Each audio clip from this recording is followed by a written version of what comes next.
तो आदाब, नमस्कार, गुड इवनिंग, सत श्री अकाल। एक बार फिर आप तमाम लोगों का स्वागत है क्राइम तक की कहानी के इस एपिसोड में। उम्मीद है पूरी फैमिली अच्छी होगी, अपना ख्याल रख रही होगी।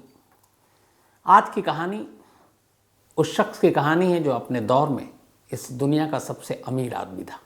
जैसे आजकल फोर्ब्स की लिस्ट आती है, दुनिया में पहले नंबर पर कौन, दूसरे पे कौन, तीसरे पे कौन। जैसे भी गौतम अडानी दुनिया के तीसरे सबसे रईस आदमी थे, फिर हिंडनबर्ग की रिपोर्ट के बाद 8वें, फिर अब टॉप 10 से बाहर हो गए।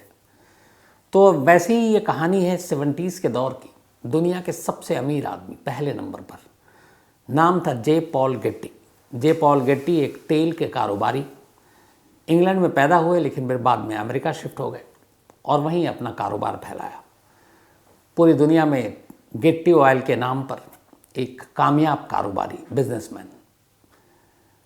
तो दुनिया के अलग अलग जगहों पर तेल का पूरा एक तरह से कहें कारोबार था, उनके शिकंजे में था। और कहा जाता है कि वो अपने दौर में उस वक्त 70s में सबसे ज़्यादा दौलत उन्हीं के पास थी, वो दुनिया के सबसे अमीर आदमी थे। जे पॉल गेट्टी की उम्र करीब 60 साल पार कर चुके थे, लेकिन जितनी दौलत उतने ही कंजूस। उनकी कंजूसी के किस्से बड़े मशहूर थे। कई बेटे और बेटियां थीं।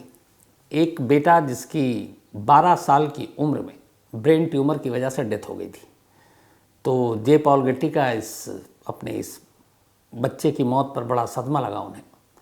लेकिन बाद में ये पता चला कि वो अपने बेटे की उस बीमारी और मौत से उतने दुखी नहीं थे जितना उस वक्त जब ब्रेन ट्यूमर का इलाज चल रहा था अस्पताल में। और इतने रईस शख्स जब उसके हॉस्पिटल के वो बिल देखते थे तो उस पर ज़्यादा बहस करते थे कि बिल इतना क्यों है। तो आप सोचिए कि दुनिया का सबसे रईस आदमी, दुनिया का सबसे अमीर आदमी, और वो भी इतना कंजूस कि अपने बेटे जो मरने जा रहा है उसके बिल को लेकर भी बहस हो रही है।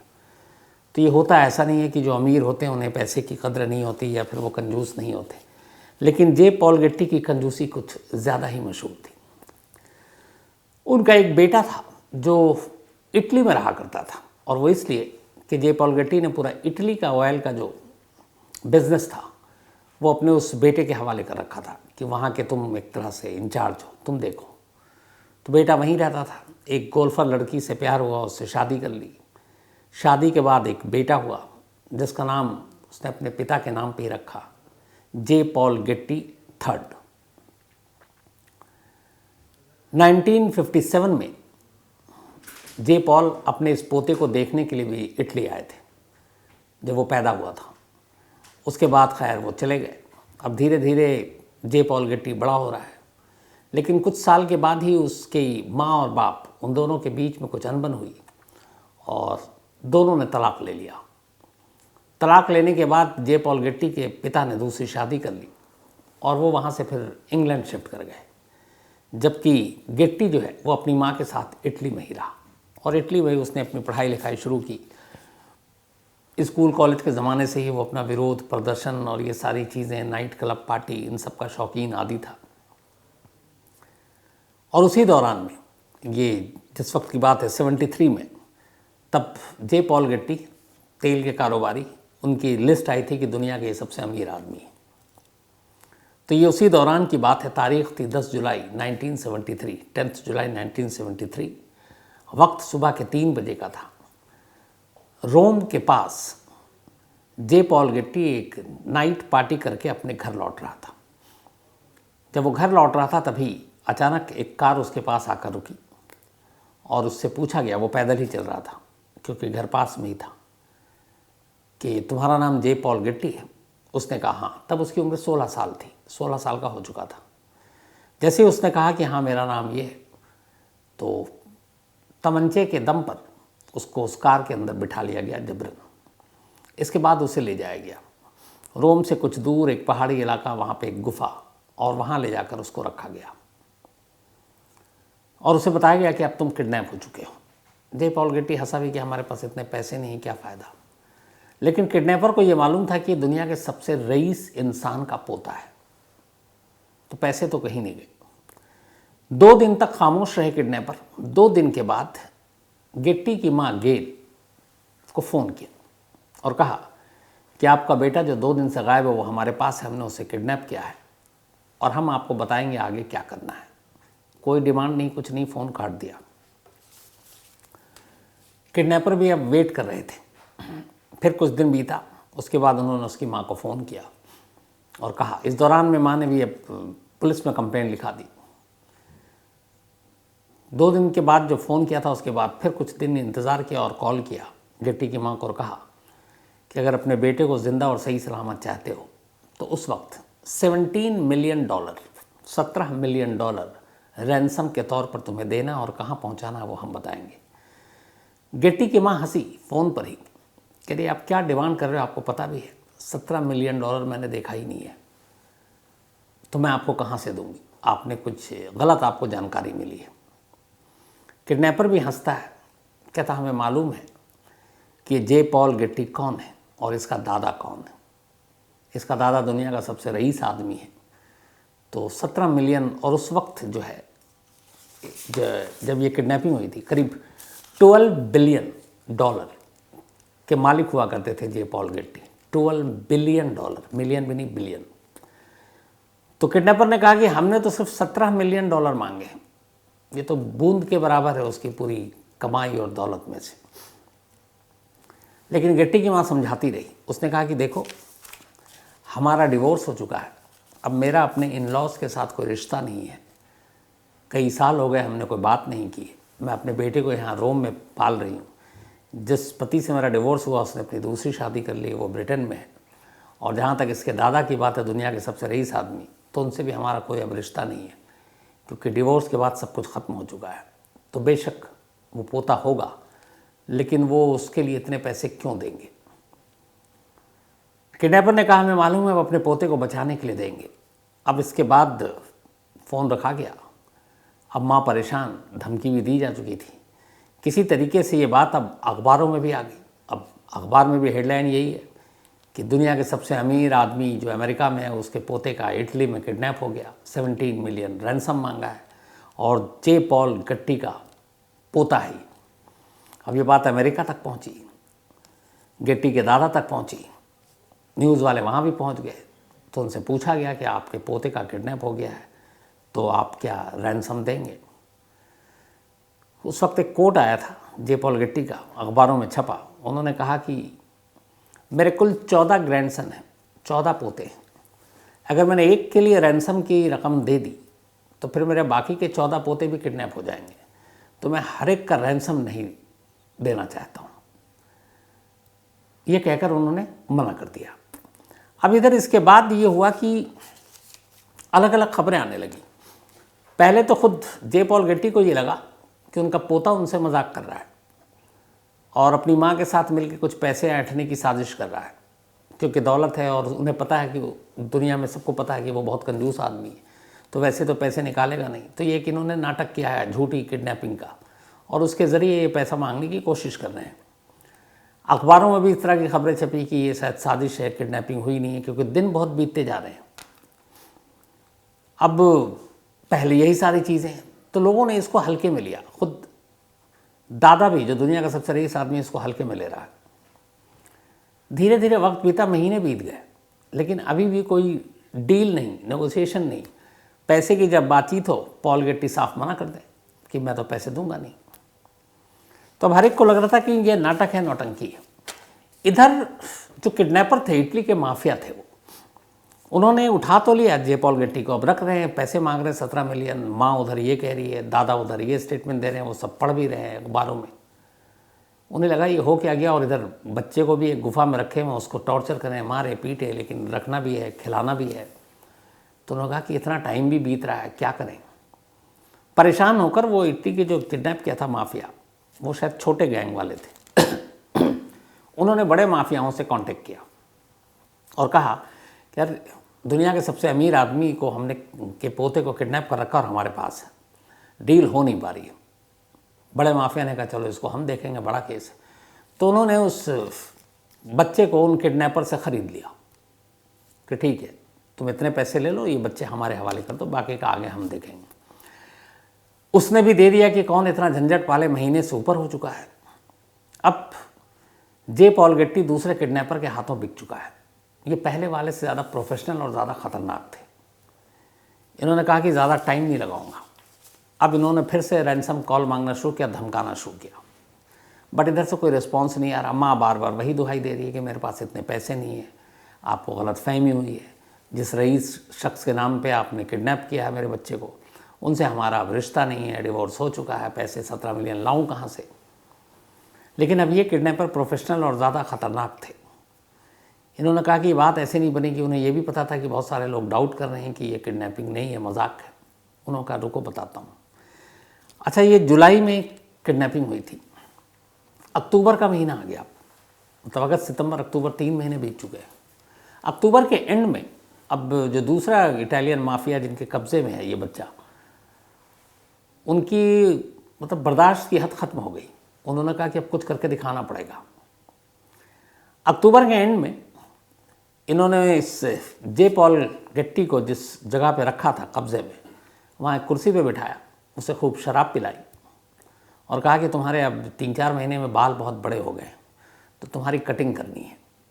उसके बाद एक किडनैपर ने मुंह पे अपने मास्क पहना और शराब इतनी पिला दी थी कि वो भी अपना सुध बुध में नहीं था, चेयर पे बैठा हुआ उसके बाल काटने शुरू किए। बाल काटते काटते अचानक मौका देखते ही, क्योंकि बाल काटना उनका मकसद नहीं था, सीधे एक ही वार में उसका एक कान काट लिया, राइट ईयर, दाहिने तरफ का कान। पूरा कान काटा, जब काटा तब तक उसको वो पता चला, वो चीखने चिल्लाने लगा। कान काटकर उन्होंने सहेज कर रख लिया एक पॉलीथिन में। अब यह है कि किडनैप किया हुआ बच्चा है, अस्पताल भी नहीं ला सकते, डॉक्टर को भी नहीं ला सकते, तो अपने तरीके से जो भी इलाज था वो उन्होंने किया। और इस कान को अब पैक करके इन्होंने पोस्टल सर्विस के ज़रिए रोम के एक लोकल न्यूज़पेपर के दफ्तर को पोस्ट कर दिया। साथ में कुछ गेट्टी के जो बाल थे वो कान पे लपेटे, एक नोट लिखा और इन सारी चीज़ों को एक इन्वेलप में डाला। उसके बाद एक लोकल न्यूज़पेपर का एड्रेस लिखा और उसे पोस्टल सर्विस के ज़रिए पोस्ट कर दिया। अब हुआ ये कि जब इन्होंने पोस्ट किया, इत्तेफाक से उस वक्त इटली में पोस्टल सर्विस का स्ट्राइक चल रहा था, तो जो इतने भी मेल थे, लेटर्स थे, वो सारे जहाँ तहाँ पोस्ट ऑफिस में पड़े हुए हैं, क्योंकि पोस्टल सर्विस के एम्प्लॉइज़ ने स्ट्राइक कर रखा है, तो कहीं डिलीवरी नहीं हो रही है। करीब 2 हफ्ते तक ये स्ट्राइक चली। 2 हफ्ते तक ये सारी चीज़ें, ये लिफाफा एक पोस्ट ऑफिस में पड़ा रहा। स्ट्राइक ख़त्म हुआ, उसके बाद फिर काम शुरू हुआ, तो आखिरकार कान काटने के 3 हफ्ते के बाद रोम के एक लोकल न्यूज़पेपर के दफ्तर में एक इन्वेलप आता है, एडिटर के नाम। इन्वेलप खोला जाता है, अब उसमें एक कटा हुआ कान, बाल और एक नोट। और उस नोट में ये था कि ये दुनिया के सबसे अमीर आदमी पॉल गेट्टी के पोते जे पॉल गेट्टी का एक कान है, राइट ईयर है, और ये कान हमने इसलिए भेजा ताकि आप दुनिया को ये यकीन दिला सकूं, और साथ में फ़ोटो भी भेजा कि हमने इसको सचमुच किडनैप कर रखा है और ये किडनैपिंग का ही केस है, कोई मजाक नहीं है। और अगर 15 दिन के अंदर अंदर हमें $17 मिलियन नहीं मिले तो इसके बाद अगला कान भेजूंगा और उसके बाद फिर शरीर के अलग अलग हिस्से एक एक कर किश्तों में भेजता जाऊंगा। अगले दिन न्यूज़पेपर ने ये खबर छापी, पुलिस को इन्फॉर्म किया। अब पहली बार लोगों ने सीरियसली इस किडनैपिंग के केस को लिया। पहली बार खुद पॉल गेट्टी, अमेरिका के तेल के कारोबारी, उनको लगा कि सच में उनका पोता जो है वो किडनैप हो गया। उन्होंने CIA के एक एक्स एजेंट जो रिटायर हो चुका था, अब पहली बार सीरियसली लेकर उसको भेजा इटली कि जाओ और तुम पता करो और उसको छुड़ाओ। वो एक्स एजेंट CIA का आया, लेकिन कोई फ़ायदा नहीं हुआ। अभी तक 15 दिन का डेडलाइन भी ख़त्म हो रहा है। नवंबर में ये अखबार में खबर छप गई थी कि 15 दिन के अंदर अगर आपने नहीं दिया तो फिर एक एक करके इसके शरीर के बाकी हिस्से भेजेंगे। तो CIA एजेंट से भी काम नहीं बना। अब प्रेशर आने लगा, मीडिया में खबर छप रही है। पॉल गेट्टी को ये भी पता है कि उनकी कंजूसी दुनिया भर में मशहूर है। फिर उन्हें लगा कि एक तोहमत लगेगा कि पोते को सिर्फ $17 मिलियन के लिए मरने दिया। चारों तरफ दबाव बना, तब फिर उन्होंने अपने आदमियों के ज़रिए किडनैपर से पहली बार कहा चलो बातचीत करते हैं। बातचीत शुरू हुई। किडनैपर भी शैतान नहीं, इधर पॉल गेट्टी दुनिया का सबसे अमीर आदमी होने के बावजूद भी बेहद कंजूस। आखिरकार डील $3 मिलियन पर आकर रुकती है। 17 मिलियन मांगा था, $3 मिलियन पे बात बन गई कि $3 मिलियन देंगे। अब इसमें से भी $2 मिलियन पॉल गेट्टी ने दिया इसलिए कि उनके वकील अवाकी ने कहा कि आप अपने टैक्स से जो रिबेट है, जो इस तरह की चीज़ें हैं आपके में, तो आप 2 मिलियन ही एक बार में दे सकते हैं। तब 1 मिलियन का सवाल था, वो क्या करें? तो फिर वकील ने कहा इसका भी आइडिया है। जिसका ये बेटा था जे पॉल गेट्टी, जिसकी माँ और बाप का तलाक हो गया, जो पहले इटली में था फिर लंदन चला गया, तो पॉल गेट्टी ने अपने उस बेटे को कहा कि ठीक है, $2 मिलियन तो मैं दे रहा हूँ, $1 मिलियन तुम दोगे और मैं तुमको 4% ब्याज पर ही $1 मिलियन दे रहा हूँ। मतलब एक बाप अपने बेटे को अपने पोते की जान बचाने के लिए $1 मिलियन उधार दे रहा है 4% के इंटरेस्ट पर। और इस तरीके से $3 मिलियन का इंतज़ाम किया गया। एक दुनिया के सबसे अमीर शख्स ने वो $3 मिलियन रोम तक पहुंचा, किडनैपर तक पहुंचा।